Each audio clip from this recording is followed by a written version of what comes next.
My next guest says this is more proof. Republican Senator Ted Cruz might be right. Radio talk show host Gina Loudon says just shut down the IRS. Gina, a lot easier said than done, but you think info like this just fuels the debate.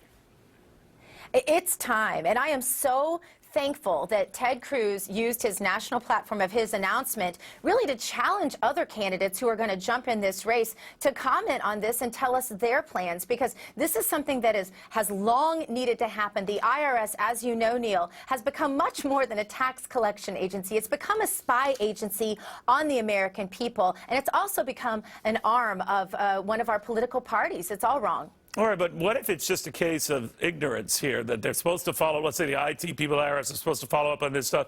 Lois Lerner could do this if she wanted to. There's no indication that she did, but the fact that they could still do it is not so much malfeasance as much as just blatant stupidity.